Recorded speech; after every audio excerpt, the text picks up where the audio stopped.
안녕하십니까? 하나님의 귀한 자녀 여러분. 오늘 우리는 믿음의 가장 깊은 뿌리, 그 핵심으로 시간 여행을 떠나고자 합니다.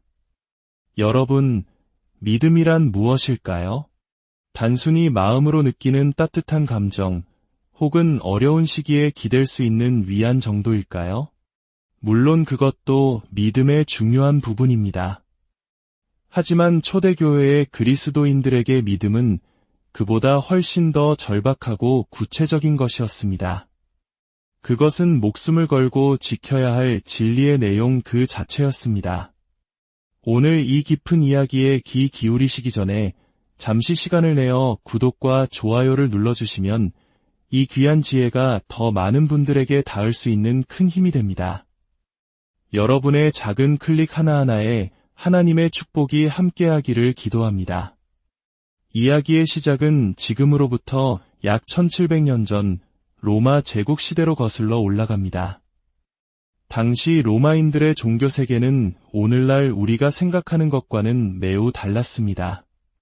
그들에게 종교는 수많은 신들 중 누구에게 제물을 바치고 어떤 의식을 행하며 어떻게 공동체의 평화를 유지하는가에 대한 문제였습니다. 신들에게 정성껏 제물을 바치면 풍년이 오고 전쟁에서 승리할 것이라 믿었죠. 그들의 종교는 일종의 거래와도 같았고 신화적 이야기와 때로는 황홀경을 동반하는 신비로운 체험이 중요했습니다. 이런 세상 속에서 기독교는 매우 이상하고 고집스러운 종교로 비춰졌습니다. 기독교인들은 어떤 신을 믿느냐보다 우리가 믿는 하나님은 어떤 분이신가라는 내용에 집요하게 매달렸기 때문입니다. 그들은 감정이나 체험, 혹은 사회적 유용성을 넘어 진리 그 자체를 목숨처럼 소중히 여겼습니다. 신약 성경 곳곳에서 우리는 이러한 명령을 발견합니다. 디모데전서 1장 3절은 다른 교훈을 가르치지 말라고 경고하며 4장 16절에서는 내 자신과 가르침을 살피라고 말합니다. 디도서 1장 9절에서는 바른 교훈으로 권면하고 거슬러 말하는 자들을 책망하게 하라고 명합니다. 이처럼 초기 기독교 공동체는 올바른 믿음, 즉 정통교리를 지키는 것을 교회의 가장 중요한 사명으로 여겼습니다. 성경만 있으면 되지 다른 신조가 왜 필요한가? 라고 말하는 이들도 있습니다. 하지만 그 말 자체가 이미 하나의 간결한 신조입니다. 우리의 신앙을 명확하게 고백하고 다음 세대에 온전히 물려주기 위해 교회는 역사 속에서 신앙의 정수를 담은 고백들을 만들어 왔습니다. 그 중에서도 성경 다음으로 가장 중요한 문서라 할 수 있는 것이 바로 오늘 우리가 함께 살펴볼 니케아 신조입니다.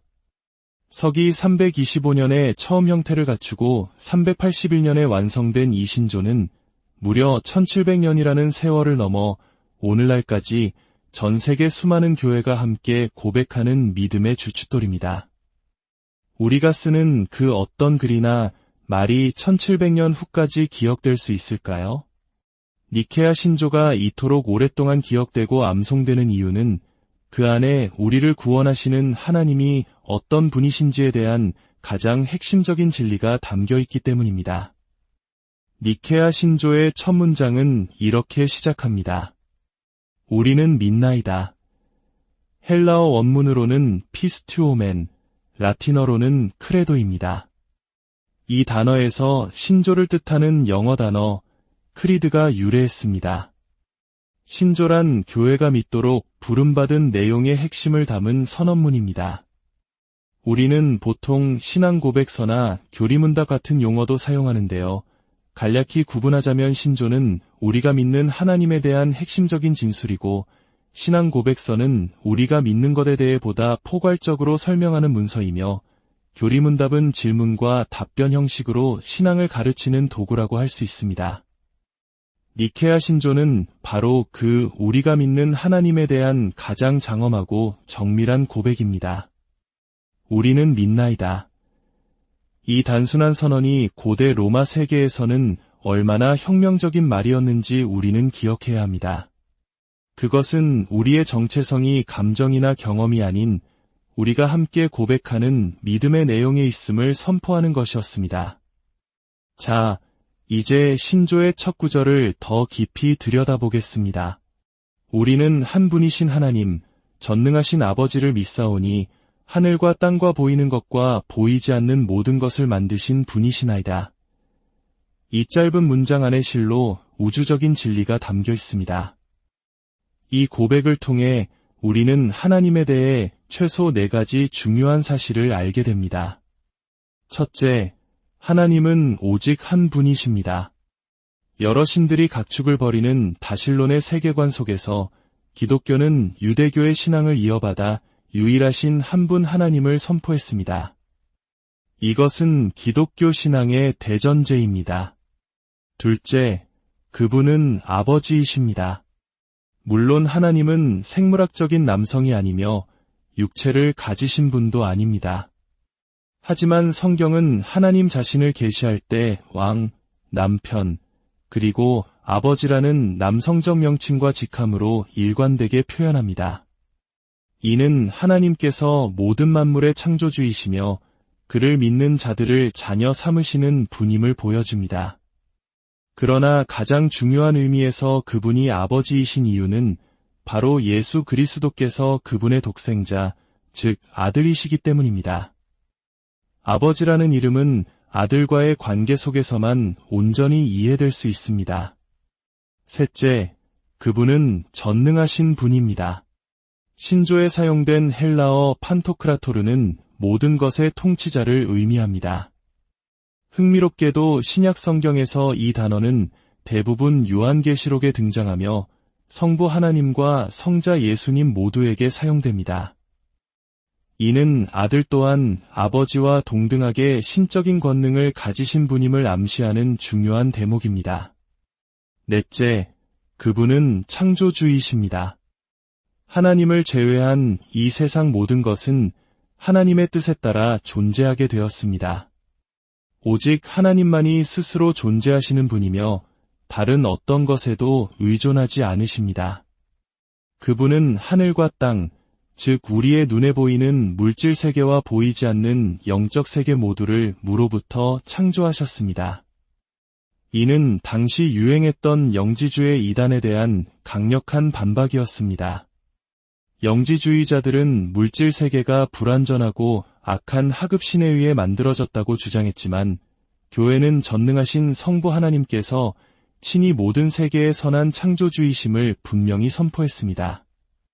이제 이 첫 구절에서 가장 심오한 부분인 아버지 되심, 즉 성부성에 대해 조금 더 깊이 생각해 보겠습니다. 조금 어려운 신학적 개념일 수 있지만 삼위일체 하나님을 이해하는 데 있어 매우 중요한 열쇠가 됩니다. 삼위일체, 즉 한 분 하나님 안에 성부, 성자, 성령의 세 위격이 존재하신다는 교리는 기독교 신앙의 심장과도 같습니다. 우리는 어떻게 세 위격을 구별할 수 있을까요? 그것은 각 위격만이 가지신 고유한 위격적 속성을 통해서입니다.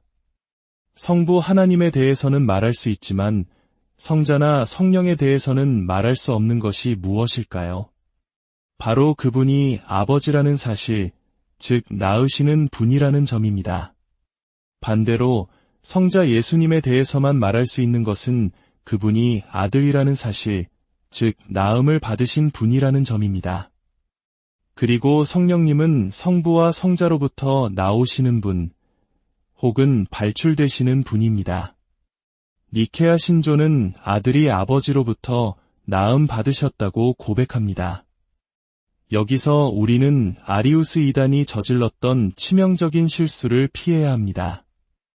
아리우스는 아들이 존재하지 않았던 때가 있었다고 주장했습니다. 즉, 아들은 아버지에 의해 창조된 첫 피조물이라는 것이죠. 하지만 교회는 영원한 출생이라는 개념으로 이를 바로잡았습니다. 아버지께서 아들을 낳으시는 것은 시간 속에서 일어난 사건이 아닙니다. 태양이 존재하는 순간부터 빛이 존재하는 것처럼 아버지께서 영원 전부터 아버지이셨기에 아들 또한 영원 전부터 아들이셨습니다. 아버지의 아버지 되심과 아들의 아들 되심은 영원하며 동시적입니다. 여기에는 시작도 끝도 없습니다.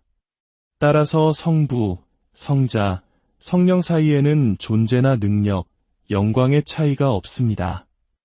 세 위격은 동일한 본질을 공유하십니다. 성부께서 하나님이신 것처럼 성자도 완전한 하나님이시며 성령도 완전한 하나님이십니다.